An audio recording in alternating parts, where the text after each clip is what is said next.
Davis. There are so many things in the book that are wonderful. And I want to bring Catherine on, who has been such a, not a comfort, but such a good friend to you. But first I want to ask you before we start. She was my assistant for 8 years prior to working on the book. Yes. And was really there for you in the hospital. Yeah, oh, yes, she most certainly was, the whole 8 or 9 weeks. Wasn't it amazing to you that someone that is not a relative, a friend, comes into the breach and becomes so close to you at a time like this? Well, we hadn't known each other for many, many years, you see, already. And I was indeed fortunate that she was what she was. But we must get her on and not talk behind her back. I would like to introduce the young lady that was your secretary, assistant. She was assistant, right. 8 years, right. And 8 years, came to the hospital, stayed with you, took care of the nurses, the doctors. She was with me for 8 years and also at that time stayed at the hospital every week. Incredible. It's all in the book, and she's an incredible woman. The book has been dedicated to her. Will you please help me welcome Miss Catherine Cermak?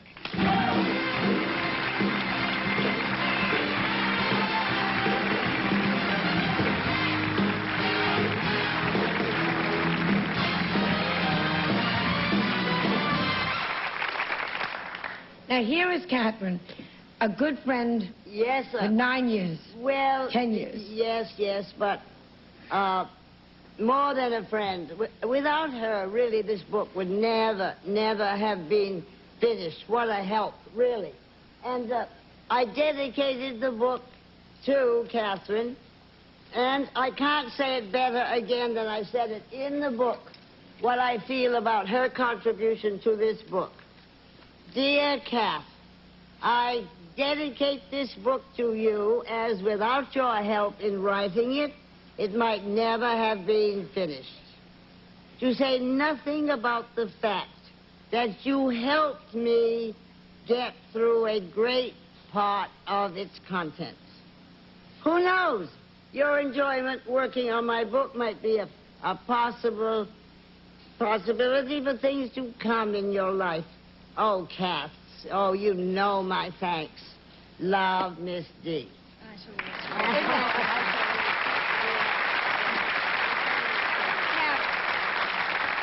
What I liked in the book were parts of your life that I've forgotten. The Hollywood canteen. I'd forgotten how that you were so involved in that. Well, it's really the first time I've ever sort of written about the canteen. In, well, kind of a bragging way, actually. Because I've skipped it in other things I've written because it's not very nice to brag about yourself. But this time I decided it was an interesting story, the canteen, so it made a whole chapter. It was during the war, and you decided all the servicemen that were in Los Angeles... Yes, they were never seeing stars. Could never see stars. They never were seeing stars. So. And Johnny Garfield one day suggested to me that we should do something about it. And we did. And 42 guilds and unions became part of it. It was an extraordinary thing. 2 groups of 3,000 men a night. Oh, it was incredible. And the stars would serve them and dance with them. Marlene Dietrich, for instance, was one of the most generous of all. And one night she came directly from the set of The Garden of Allah, all covered in gold paint.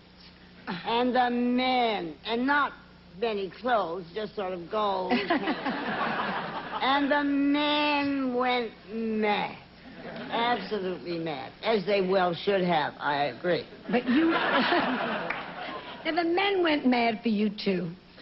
You always say you didn't think you were attractive. You were a very sexy woman. Oh, my God. Well, that makes me think of Miss Walter's special where she said to me, "Do you like sex?" Which rather alarmed me. And, I looked at her and said, "Why, Barbara Walters." And maybe I should have added, "Do you?"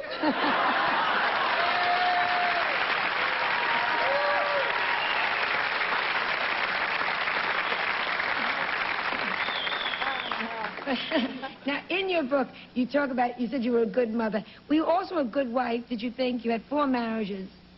But within the frame of the marriage... I think so. I really love being a wife.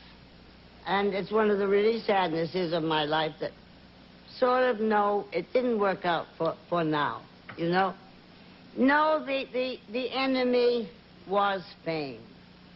And beforehand, I think my husband, it sort of embarrasses me to say my husband, I must say. I should be able to say my husband, but I can't. This day and age, though, you say my husbands. Yeah, my husband really believed, I think, and I really believed loved me, and really thought that the fame would not bother them. But, oh, it's very rough. It's very, very rough. And there's no way you can sort of protect a man from this. When a head waiter calls your husband Mr. Davis, and it's all embarrassing.